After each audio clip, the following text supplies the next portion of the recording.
President Trump is gone, but he left one final present for the Chinese Communist Party. That and more on this week's China News Headlines.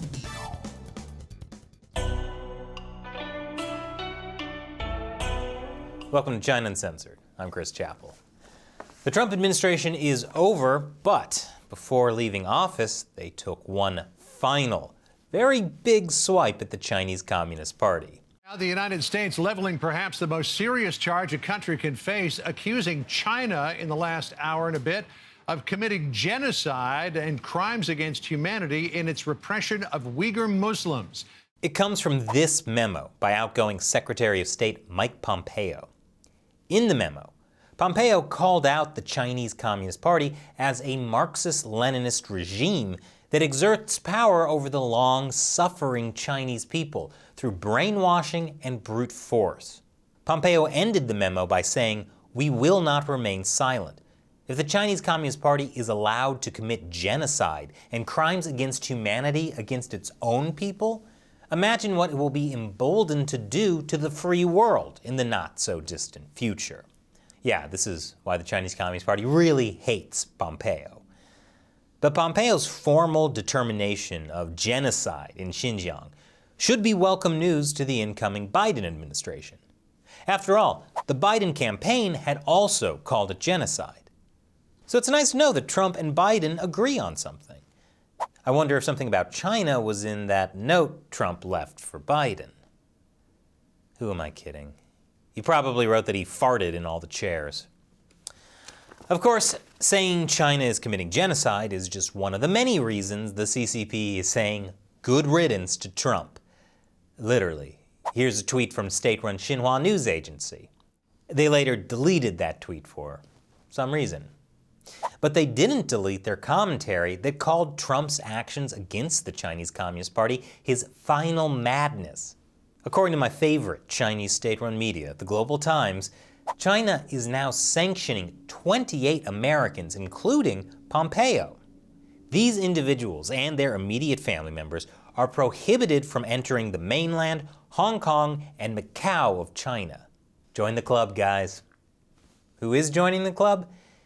In addition to Pompeo, the Chinese regime banned many other Trump administration officials that had shaped Trump's China policy, like Trade Advisor Peter Navarro, National Security Advisor Robert O'Brien, Deputy National Security Advisor Matt Pottinger, and Assistant Secretary of State David Stilwell.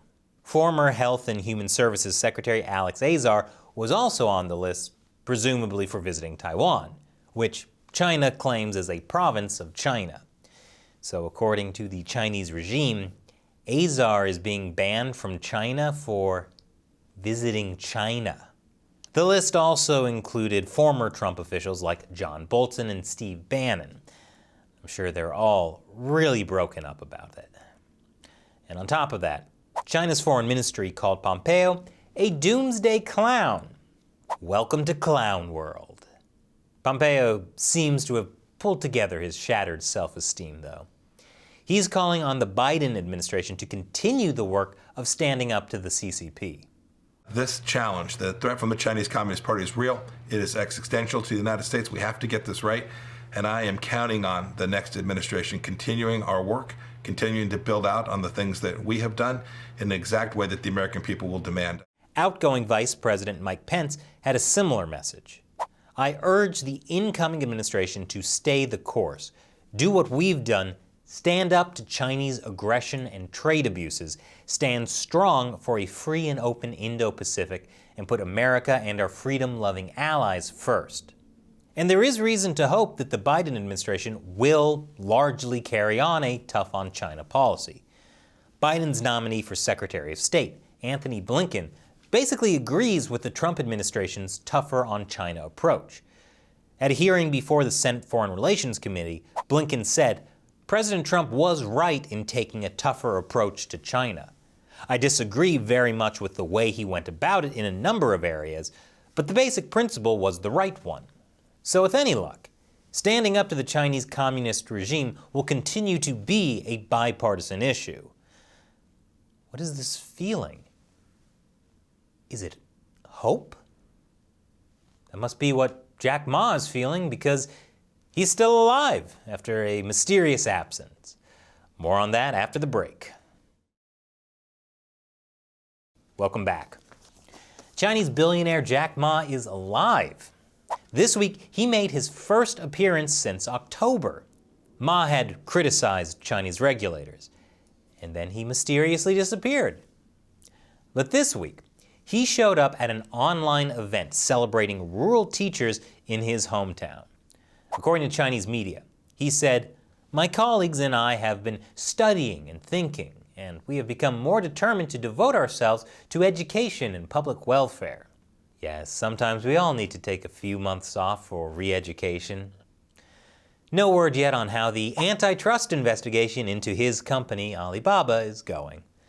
I guess China never really beat the coronavirus, because now even more Chinese cities are going into lockdown as a new wave of the virus spreads. Even part of Beijing is being barricaded. And that puts some Chinese citizens in insane predicaments. As the virus spreads, freight drivers are trapped in their vehicles and not allowed to refuel, eat, go to stores, or stay in a hotel. These drivers have to live on bread and instant noodles, and they might be better off. Food is getting very difficult to get for some Chinese citizens. This notice from a city in Hebei province says that all supermarkets, grocery stores, and shops must close. Residents aren't allowed to leave their homes. Reports from state-run media say food prices are skyrocketing. The Chinese Communist Party is taking action, though, by releasing a state-produced documentary called Days and Nights in Wuhan. It's about how well the government did in the early days of the outbreak. It's actually a scientific experiment. Will people feel full if you feed them lies? Now, did you know YouTube has been soft censoring China Uncensored by demonetizing our videos, quietly unsubscribing people, and not notifying people when we release new videos? So join us in the fight, in what I call the China Uncensored 50-cent army. They're viewers like you, who contribute as little as $1 an episode on the crowdfunding website Patreon. That's patreon.com/China Uncensored. As a thank you to them, I answer their questions on the show. And today's question comes from 50-cent army member Fang Lin. Is there a MeWe page for China Uncensored I can follow? Me and my friends are all abandoning ship on Facebook, Instagram, Twitter, as they are pretty much all for censorship, so we don't use them anymore. Well, currently I'm just on the major platforms, Twitter, Facebook, and Instagram. I haven't looked into social media alternatives too much. I got a Parler account just a week before the whole thing came crashing down, but I've heard about other platforms like MeWe, Gab, Minds, or SafeChat. But to be honest, we're already stretched pretty thin producing episodes for you guys on all 3 of our shows, so I don't have time to keep up with lots of different social media platforms, and I don't know what the next big one will be. So maybe all of you watching could let me know what platforms you think are good, because it might be good to have some alternatives in place. Thanks for your question and your support, Fang Ling, and thank you for watching. Remember to like, subscribe, and share this episode. Once again, I'm Chris Chappell. See you next time.